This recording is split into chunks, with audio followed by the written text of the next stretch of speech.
Bonjour, c'est Cryptolyse. Aujourd'hui, on va parler de One, la crypto-monnaie de la blockchain Harmony. Harmony, c'est une blockchain. Alors, on pourrait la caractériser comme une layer 1/layer 2, mais en vrai, c'est plus un genre de hub qui relie justement toutes les blockchains. C'est un petit peu le principe d'Harmony. Harmony a été créé à l'origine sur une réflexion qui a été faite sur Ethereum, comme quoi Ethereum apportait vraiment une valeur au niveau de la blockchain, mais avait beaucoup de défauts, notamment la notion de scalabilité et de prix.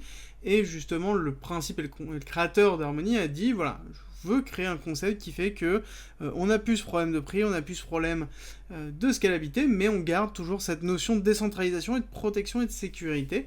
Et en l'occurrence, c'est vrai que sur un certain nombre de points, ils ont réussi parce qu'on est quand même sur une finalité de 1 à 2 secondes avec majoritairement 1 seconde plutôt que 2, avec des frais qui sont très très faibles, et quelque chose qui est globalement interfacé aux principales blockchains. Voilà.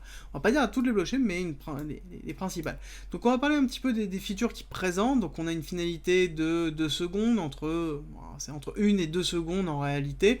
On a des transactions qui sont très faibles, et nous avons les validateurs. Par contre, les validateurs, en effet, nous avons quand même 1000 validateurs, c'est quand même assez faible par rapport à une décentralisation comme Bitcoin ou même Ethereum, que l'on peut voir là, mais c'est quand même bien supérieur à Polkadot ou Cosmos qu'on pourra retrouver, ou même NIR, qui font un peu la même schématique.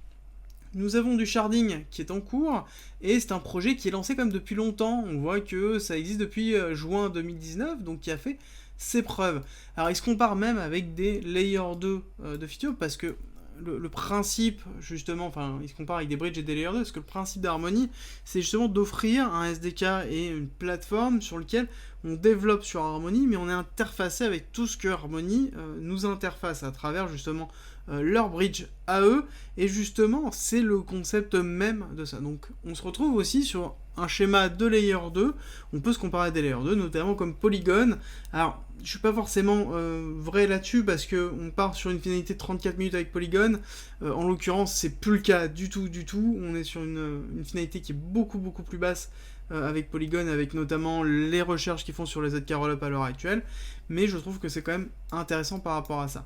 Alors, l'autre élément que je voulais vous donner, c'est que ce qui se définissent vraiment, c'est qu'ils ont beaucoup d'investissements pour développer tout ce qui est application cross-chain. Et justement, ils essaient de favoriser le développement de leur écosystème. Comme je vous explique depuis un certain temps, ce qui fait la force d'une blockchain, c'est le nombre d'utilisateurs de cette blockchain, les use cases de cette blockchain, et globalement, l'écosystème qui est construit dans cette blockchain. Et le fait qu'ils ont de l'incentive dessus, c'est forcément très positif pour le futur. Alors l'autre chose que je vous avais noté, c'est que Harmony, ça a été lancé par le Launchpad de Binance, donc forcément, il y a une relation qui se fait à un moment donné entre les deux. Et le dernier point que je vais vous présenter, c'est la roadmap un peu pour 2022 pour Harmony. Ce qu'ils veulent, clairement, c'est deux choses principalement. L'adoption et l'interopérabilité. Et comme je vous l'ai expliqué depuis un certain temps, et c'est quelque chose que je vous explique depuis même très longtemps, c'est que pour moi 2022-2023, c'est l'année de l'interopérabilité. En effet, il faut qu'il y ait un écosystème qui ne soit plus différencié par plusieurs petites blockchains, mais par un ensemble qui est la technologie de la blockchain, avec justement l'intérieur des blockchains, mais que l'utilisateur ne voit pas ça. Et justement, le fait que Harmony se positionne comme étant un hub, ça peut être quelque chose d'intéressant. Il y a plusieurs, en effet, concurrents qui font ça, mais le fait qu'ils investissent dans l'interopérabilité, c'est très important. L'autre élément, c'est l'adoption. Comme je vous l'ai dit, plus il y a d'utilisateurs qui l'utilisent, plus les fees vont augmenter, plus la blockchain va prendre de la valeur, et plus les gens vont y aller, et ainsi de suite. C'est un cercle qui va s'auto-nourrir, c'est le cercle vertueux. Ensuite, ils ont deux autres objectifs, c'est la notion de décentralisation. Alors, je vous ai dit que c'était un petit peu faible à l'heure actuelle, mais quand même bien supérieur au reste. Néanmoins, ils veulent continuer à travailler ça, et ils veulent travailler sur le ZK Rollup, enfin sur les ZK Proof, et je trouve en effet que c'est une très bonne idée, parce qu'on aurait toujours la notion de rapidité très forte, avec une notion de fiabilité excessivement forte. Donc c'est quelque chose qui est vraiment, c'est une blockchain qui, pour moi, je considère un petit peu undervalue par rapport au reste, parce qu'ils font énormément de travail. Après, le seul souci, c'est que moi, au niveau de l'équipe, c'est vrai que c'est un projet qui est porté majoritairement par une personne très forte. On n'a pas forcément on a une grosse équipe, mais je veux dire, on n'a pas plusieurs caractères forts au niveau de l'équipe. en tout cas ce qui en ressort au niveau de la planification et des roadmaps que j'ai pu voir sur les différents forums, c'est qu'on a quand même un acteur principal.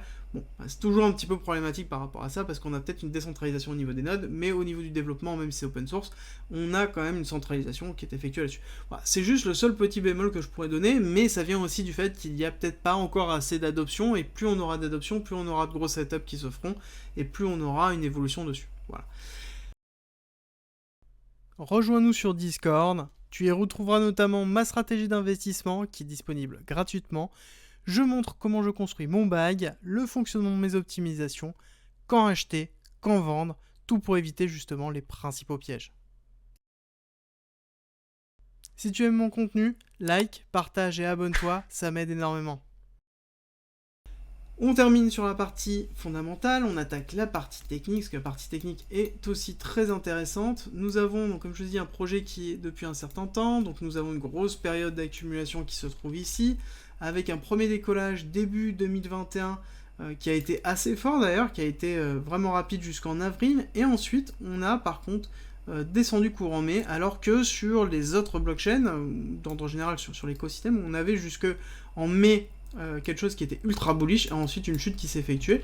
Là, on a une temporisation qui s'est faite directement avant justement la cassure réelle.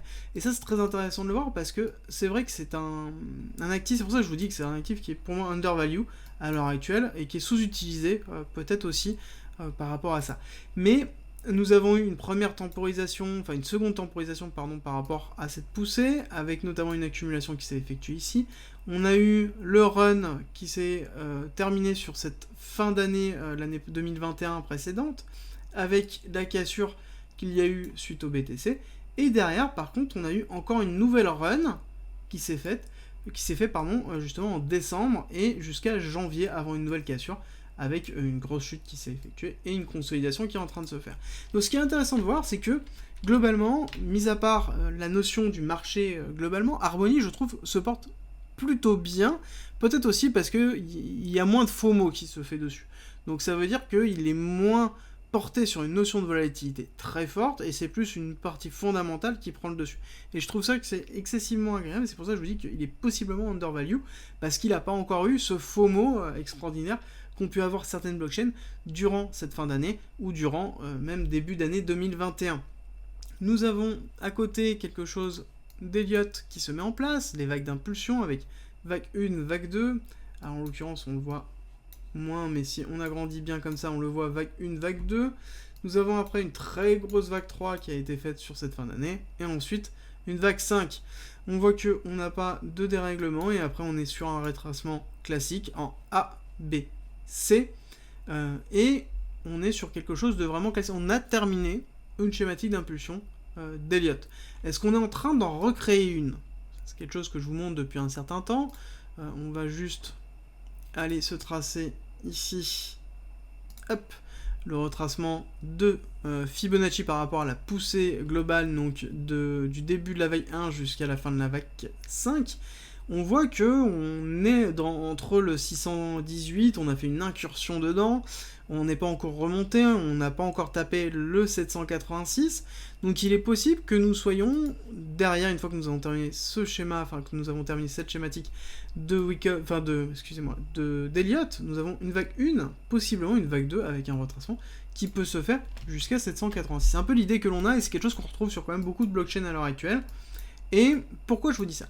Tout simplement parce que si on trace une prolongation de cette vague A par rapport au retracement qui a été effectué au niveau de cette vague B, ça nous donne un objectif, hop, de 1 qui se trouve, donc on a dépassé juste au-dessus. Donc on a commencé à travailler en dessous. Ensuite, on a pris la liquidité du point que je vous avais donné la dernière fois, et on voit que le prochain objectif se trouve à justement 272 à 0,067. 0,067, c'est à peu de choses près en dessous de 0,786, donc du retracement global. Donc on peut avoir très bien une petite incursion qui s'effectue, voire possiblement une prise de liquidité de cette vague 4. Ce qui peut être logique avec une extension justement à 382, avec un cours qui va à 0,04, donc quelque chose qui pourrait être un peu plus agressif par rapport à ça, et qui serait logique potentiellement sur un retracement de lacet qui peut être beaucoup plus agressif comme ceci. Voilà.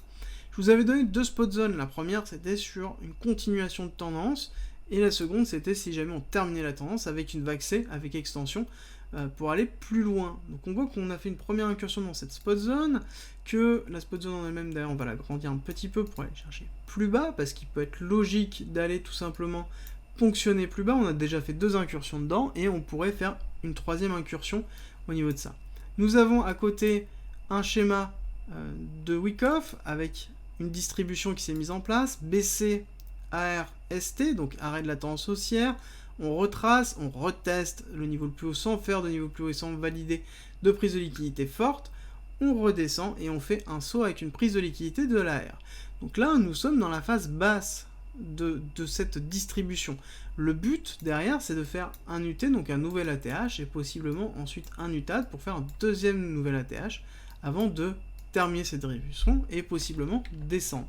Alors, il est aussi possible que nous ayons un schéma beaucoup plus complet qui soit ici un BC, un AR ici, un ST avec une réaccumulation, saut, UT, UTAD. Donc on peut aussi avoir ça, mais pour l'instant le cours ne nous le dit pas, mais on le garde en tête parce que dans tous les cas ça peut être un schéma que l'on peut avoir par rapport à ça. Quels objectifs on pourrait se donner pour justement ceci? Ah, on pourrait avoir, donc comme je vous ai dit, vague 1, vague 2, un peu agressif avec, allez, on va chercher le niveau de liquidité là, vague 3, vague 4, vague 5. Qu'est-ce que ça nous donne comme objectif par rapport à ça? On pourrait avoir, hop, ici, un objectif, ou un 618, d'ailleurs, hop, j'avais déjà fait, à quand même une vague 3 qui pourrait aller chercher les 0,6, 0,65. Allez, on va arrondir un petit peu, les 0,65. Donc, si jamais nous avons une très belle entrée, qu'on lisse une entrée assez agressive sur une prise de liquidité, on pourrait avoir quand même du 1200%. C'est pour ça que je vous dis qu'en l'occurrence, on se retrouve sur quelque chose d'un actif qui est sous-coté, à mon avis. Néanmoins, voilà, c'est en considérant qu'on fait une entrée vraiment très agressive, qu'on a une C qui va vraiment dans une prolongation très très forte, mais néanmoins, si on va retester le niveau bas pour valider une accumulation de Wyckoff sur la partie basse qui est en train de se faire, nous avons quand même du 450%, et si jamais on attrape le cours plus bas avec une mèche qui va descendre, récupérer le 1 272, nous allons avoir quand même du 800%. Donc l'entrée est vraiment primordiale par rapport à One, mais derrière nous avons quand même beaucoup de potentiel dessus sur cet actif, et en tout cas sur l'évolution qu'il peut avoir, la partie fondamentale va quand même jouer beaucoup. Merci d'être resté avec moi jusqu'au bout. Abonne-toi, partage si t'as aimé et rejoins-nous sur Discord. C'est avec plaisir qu'on t'accueillera. Et à très vite.